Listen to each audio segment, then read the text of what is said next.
Thank you for watching the Shakaama Live Show with your host, Shakaama. Women's groups go out of their way to promote the notion of barriers for being women. Are there barriers still for black people in the United States? Is there something to this notion of an ongoing white supremacy and racism that doesn't just exist in America, but worldwide? It isn't enough that one black man or woman becomes rich or powerful. The general attitude has to change.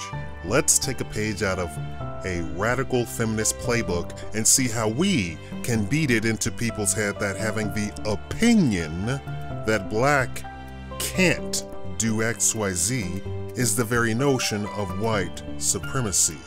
Let's take a page out of the Anti-Defamation League playbook and see how we can pass laws and sue when somebody tries to suggest that blacks have not been the victims of mass genocide for over 400 years, and even today it continues on the most sophisticated level never seen before, to the tune that it is now carried out by police and the military.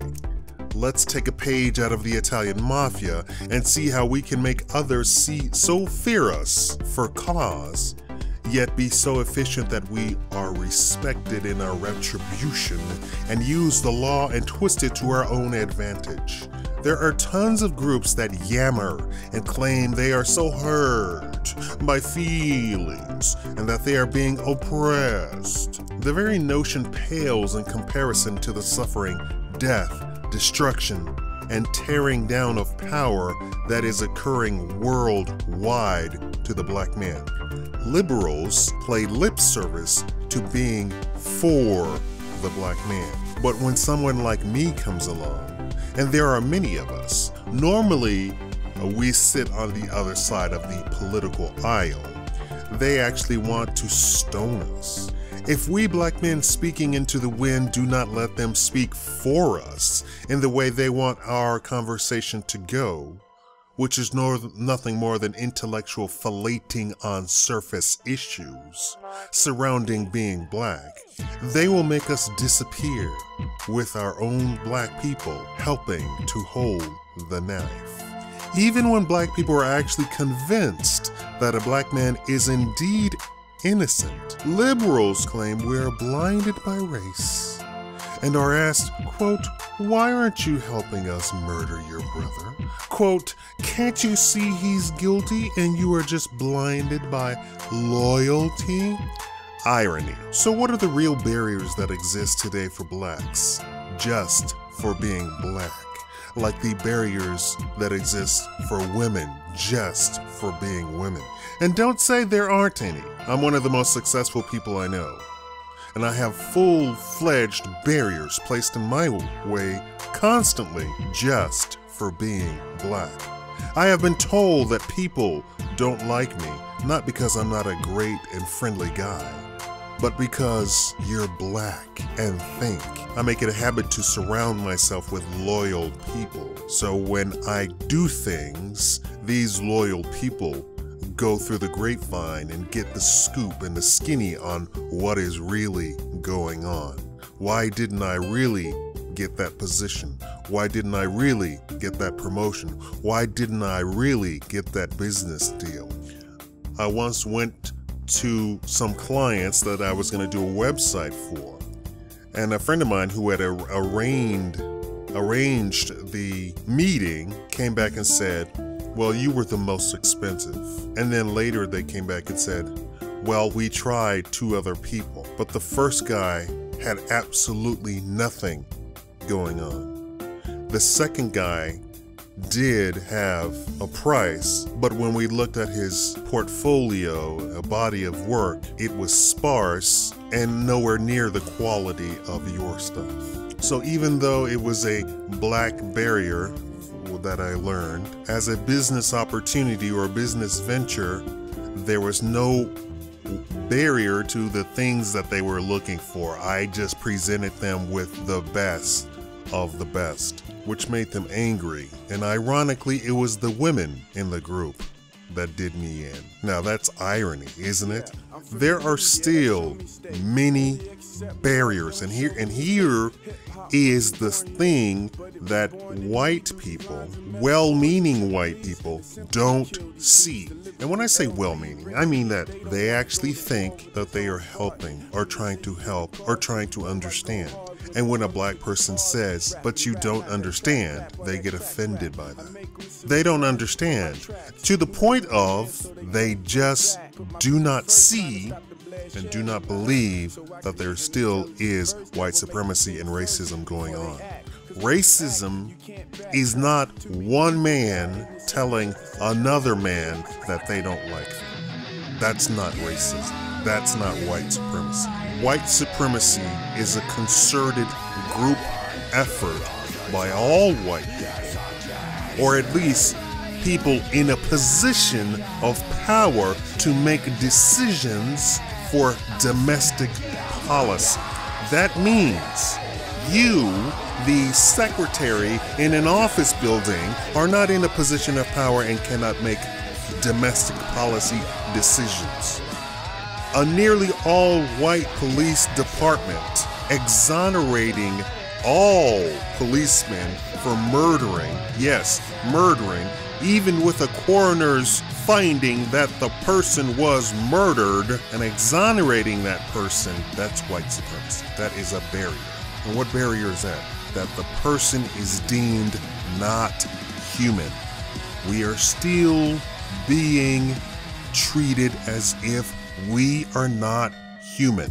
What I think is a little bit dispossessed is this notion of this logo, Black Lives Matter. Now, why do I think it's a little bit dispossessed, a little bit naive? Because it does not get across the true meaning. And the true meaning is that black people are not looked at as human. Yes, 2015, in the year of our Lord. That's what that logo is trying to say, but it fails to put that across. And so many people reject it, especially white people who are so gung-ho about police. I've said before, the police, there is no such thing as a good policeman. When it is the duty of the police to carry out unconstitutional laws against all citizens, no matter what a great guy the person is, there is no such thing as a good policeman.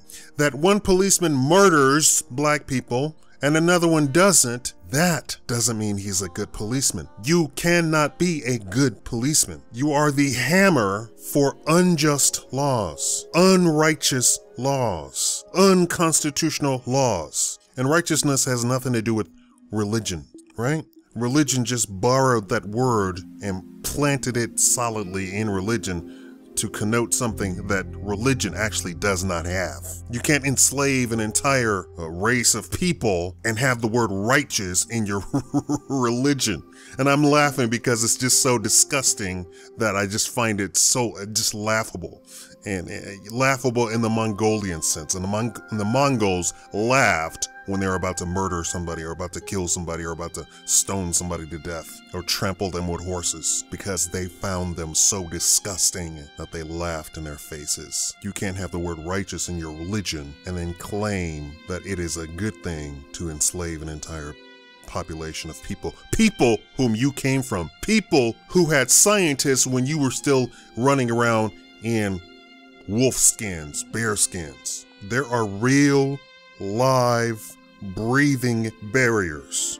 Now, if Al Sharpton was a righteous person, if Jesse Jackson were a righteous person, they would be doing the duty of the holy warrior, the just warrior. But no, they have been so tainted and corrupted and twisted. It's like the Lord of the Rings orc thing, whatever they're called, that were that took the beautiful elves, and this is the direct allegory. I don't know what J.R.R. Tolkien was meaning in his work. You know, his entire Lord of the Rings work was an allegory for stuff that was happening in real life. It wasn't just a fantasy novel. It's just like Star Trek. Star Trek was an allegory for stuff that was happening in real life. Lord of the Rings was an allegory for stuff that's happening in real life. So they took the beautiful elves, twisted them, and they became this hulking, murderous, violent mass. And that's Al Sharpton. That's Jesse Jackson, Tavis Smiley, Farrakhan. And I know the people who follow Farrakhan was, he's not like them at all. Yes, he is. He's twisted. And there are true critics of Farrakhan that you all don't listen to.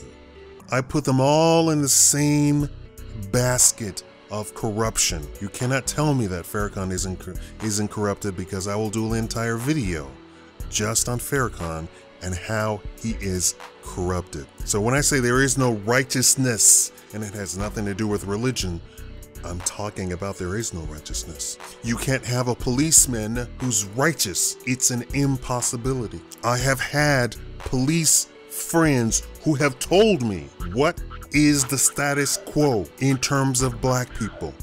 And they have come right out and said it.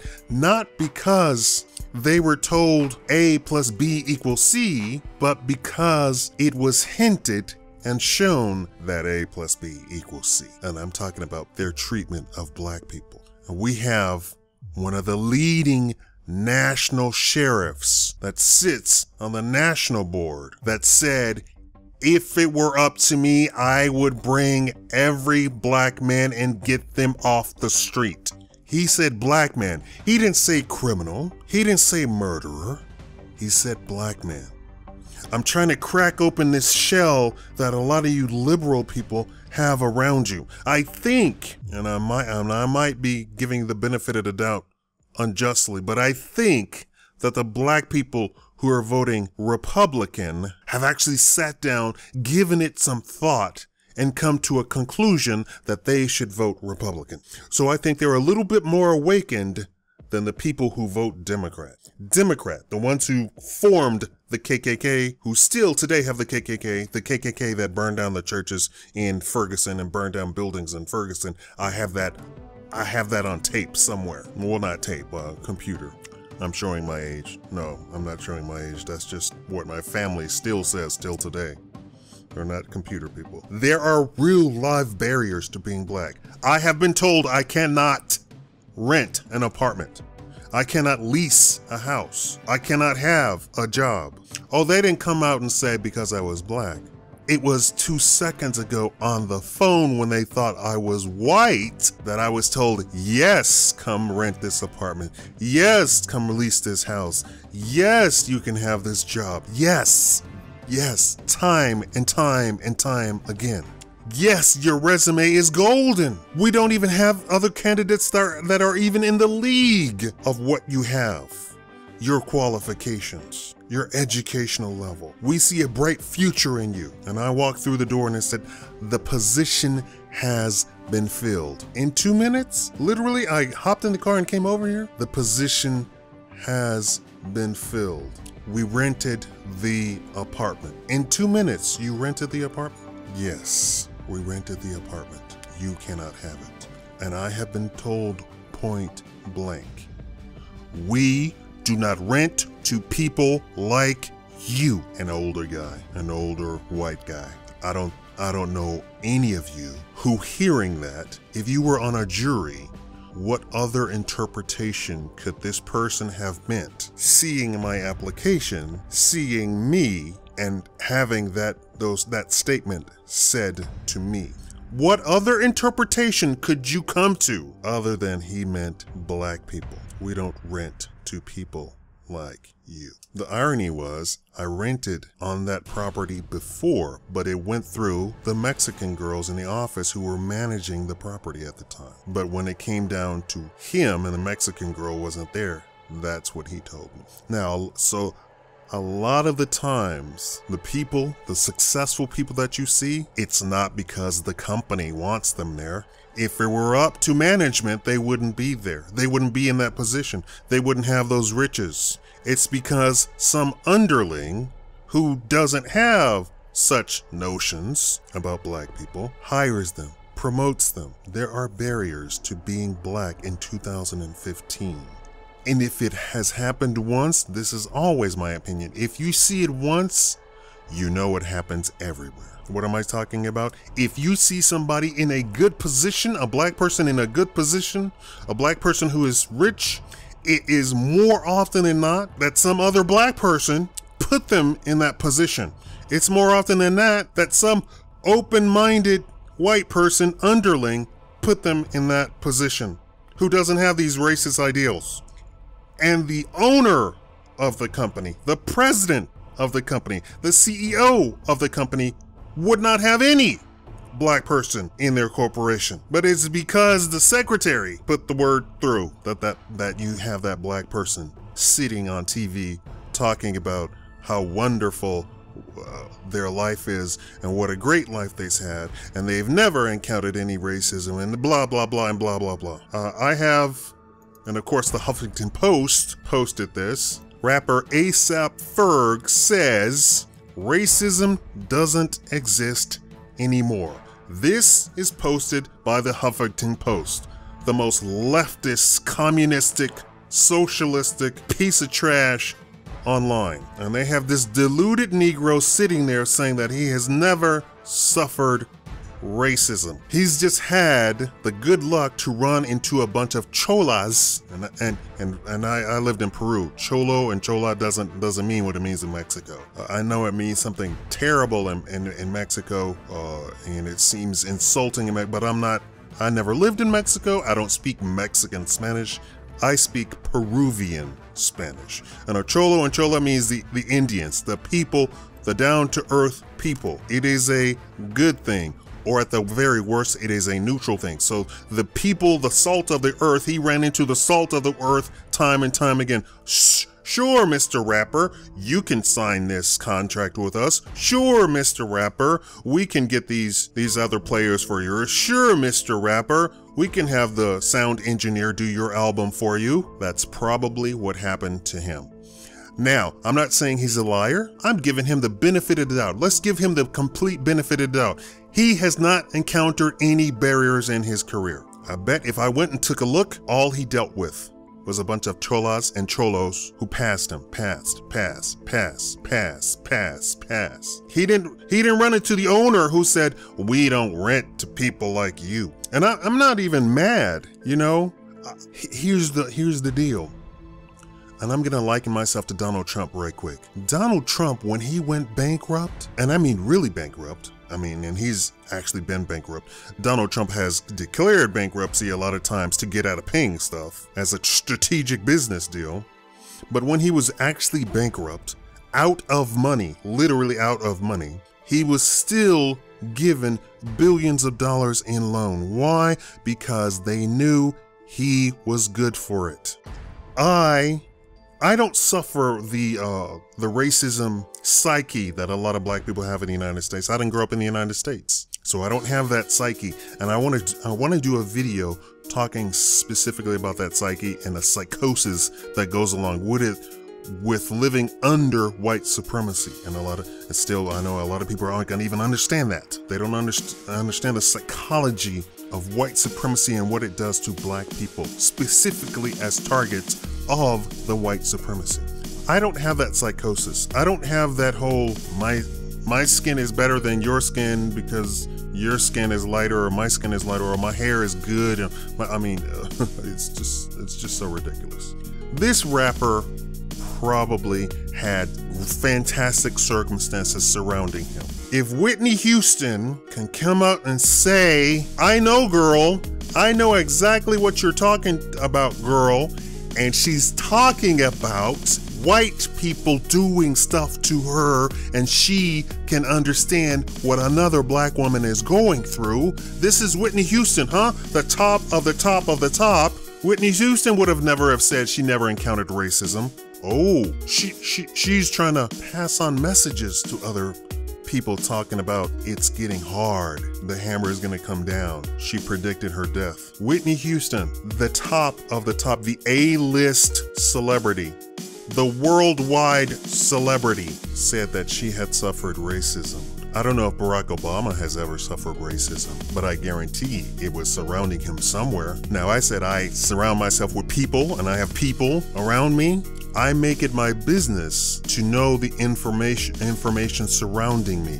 I know that when I was in these posh boarding schools, I had informants even when I was a teenager, because I know how the game is actually supposed to be played. I always had a barrier around me. I always had informants around me. I might have been paranoid, but that's how you have to be when you play the game. Now, I can do a video specifically on that too, how to really play the game. Tell me the barriers that you have suffered and I want you to think back, thinking about it, stuff that you thought was just circumstance, just coincidence. If you sit down and think about it, might not have been coincidence, and it was a barrier that you didn't know had crept up.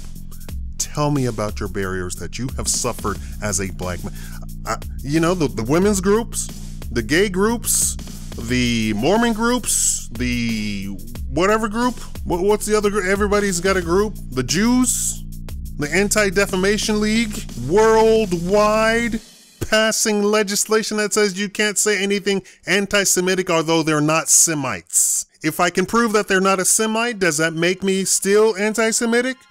And with the knowledge that I know they're not a Semite, does that still make me anti-Semitic? I would think the truth should trump the lie, right? I don't believe you to be a Semite, so if I say something insulting to you, I'm not being anti-Semitic. You claiming to be a Semite doesn't make you a Semite, and it doesn't make my statements anti-Semitic because you claim to be a Semite. In fact, we haven't seen a Semitic Jew probably in our lifetime, but they have an Anti-Defamation League, and if you say anything against them, they will claim anti-Semitism. They have it now in Europe that says that there is a rise in anti-Semitism. But you're not a Semite. You're not. You know who the Semite is? The Eritreans, the Ethiopians, the Arabian Jews, the Persian Jews, the Palestinian Jews. Yes, you're bombing your own Jews.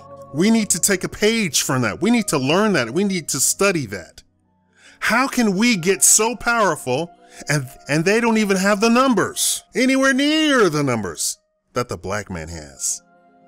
Even if we just took the United States. Let's compare, what is it? 15 million Jews? No, 5 million Jews in the United States compared to 50 million black people in the United States. We need to take a page out of that, research it, study it. How can we get so powerful? And we need to study it to death. That's what we should be concentrating on. We need to study these women's groups, this raging feminist stuff. All men are rapists. Every woman is raped. Even married women are raped because sex is rape. We need to take a page out of that, study it, and say, how can we come up with slogans like this? It's all a game. Obviously, women are not raped. Obviously, married women are not raped. Obviously, those women who are so man-hating don't speak for the majority of, in fact, they don't even speak for the minority of women. And in fact, I don't even believe that they believe what they're saying. They're saying it for shock.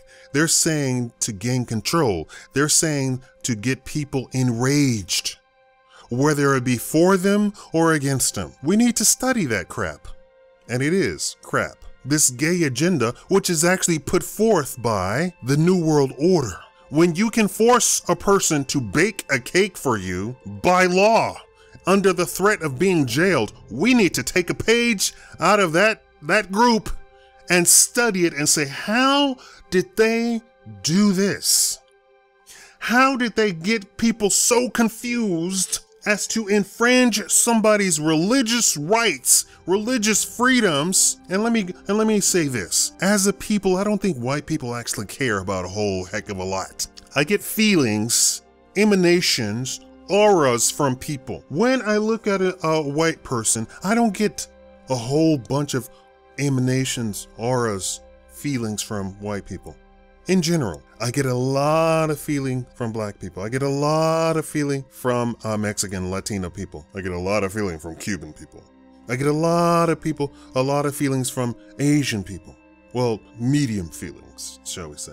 I don't get a lot of feelings from white people. So for a white person to deny another white person and stake their business on it, do you know that there were businesses that had that happen to them and they closed their business to completely avoid having to bake a cake or tie a shoe or shine a shoe or take pictures, take photos, closed their business completely, shut their doors. I say I don't get a lot of feeling from white people. You have to do something, completely lunatic for a white person to get so feeling that they will close their entire business down. We're talking about mom and pop stores, stuff that people actually survive on. We're not talking about a big corporation who can close one site of their business and not even think about it. Fire 50 people and not even think about it. We're talking about mom and pop store. A photographer. He is the photographer. He is the business. Shut down his business to completely avoid that. Now that takes a lot of feeling. That takes a lot of aura. I said I don't get that from white people. I know that you have to have moved a mountain to get that person to do that. We need to take a page out of that group and study it. Study it like some black people study the Bible, and study it and study it and restudy it and develop the techniques that came about, that you got lawmakers to pass legislation, judges to pass decisions, police to come and arrest people because you want to force one human to do something for you, and be told that the cake has to be sweet, that the cake has to pass inspection. We need to take a page out of that. We need to sit down and study that like it's the second coming of Christ. And the real people behind it, the person behind the person behind the person behind the person, is not even gay, is not even homosexual or lesbian or whatever you want to call it, is not cis or transgender, none of that. We need to take a page out of that person's playbook to move these people to do this and cause all of this mayhem. And it is just mayhem that you can do something and just destroy somebody's business and threaten to destroy somebody's reputation, and have CBS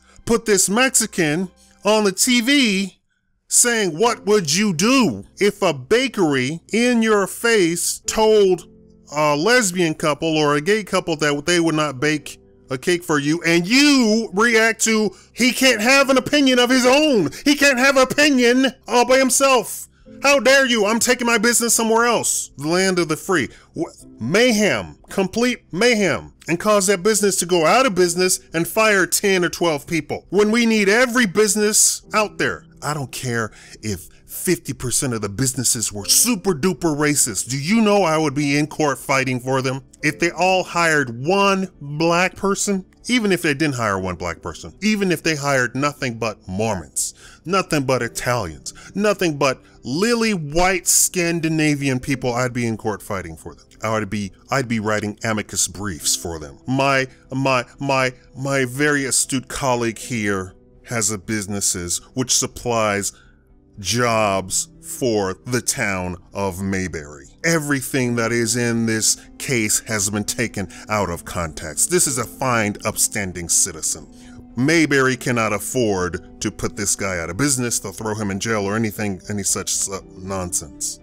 2 doors down from this august citizen is another bakery that is owned by the most flamboyant gay person on this face of the planet, who was begging for the lesbian couple to come in to bake them a cake. And although it is completely illegal in the state for gay people to get married, yes, that's how deep the rabbit hole this goes. It was illegal for gay people to be married, but they wanted to celebrate in that state regardless and have this guy bake them a cake. Illegal, completely, everything's illegal. You can't bake a wedding cake for an illegal activity and celebrate an illegal activity. But the courts overlooked that.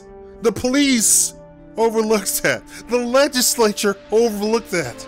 We need to take a page out of that. I don't want to talk about white privilege, but that is white privilege right there, is it not? Could a black man go into a store and say, I want you to bake me a cake that says, I love pot, I love heroin, I love LSD, I love whatever drug, I don't do drugs, I don't know any drug names. And put it on there, and I want you to draw little pictures of each thing.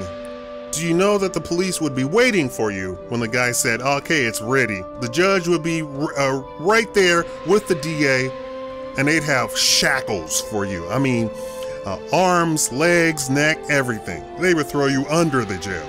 But somehow this lesbian couple can not only openly say we want a wedding cake, but then go get the police to try and arrest the guy and get the judge to declare that he must bake the cake for an illegal activity. We need to take a page out of this. We need to study this. This is some demonic, Satan, Luciferian type of stuff. And I don't mean religiously, I'm talking about the father of lies who can so twist people's minds. I'm learning how to twist people's mind. I'm learning how to hypnotize people. I'm learning how to implant suggestions into people. No, I'm being serious right now. I'm learning this stuff. This is some master level stuff. When you can have an entire state force somebody to do something that the state has declared illegal, you are the master manipulator. We need to take a page out of it. Stop the violence. Stop shooting each other. I was raised that black people don't touch each other. That's how I was raised to think. I never got into a fight with another black person growing up. It was not done. It was not thought of. And what's funny is when black people threatened me, I would say that and they would be stumped. Everybody around them would be stumped. They didn't know what to say to that. Black people don't touch each other? What? Never heard of that before. I manipulated that situation, those situations. We need to take a page out of this where this person can manipulate the entire and get the Department of Justice in on it. Who's pulling the strings? I don't think two lesbians walking into the store has the pull to get the Department of Justice to declare that this must happen. That you can't run the store and have a conscience. Although the Supreme Court had just said you can't force a business, I don't care how small it is, how big it is, force them to go against their consciousness because they are still human and they have a right to the freedom of their religion and they can't be forced to pay for contraception and murdering unborn child pills. They can't be forced to pay for that. Because of freedom of religion, we still can't do that, even though they're serving the public. The most libertarian decision in the history of the country. It should be tacked up on every libertarian's wall. And yet, and still, well, this case didn't reach the Supreme Court. I would have taken it to the Supreme Court. It doesn't make sense. You're gonna force somebody to bake a cake for you? Would you eat that cake? I wouldn't. I'd be checking for bombs. I wouldn't do it. I would never do it. I would never touch that cake. I don't care what you think your morals are. Would you eat the cake? We need to take a page out of this and study it. And I'm here to tell you there are barriers in 2015 to being black, just for being black. Thank you for watching the Shakaama Live Show.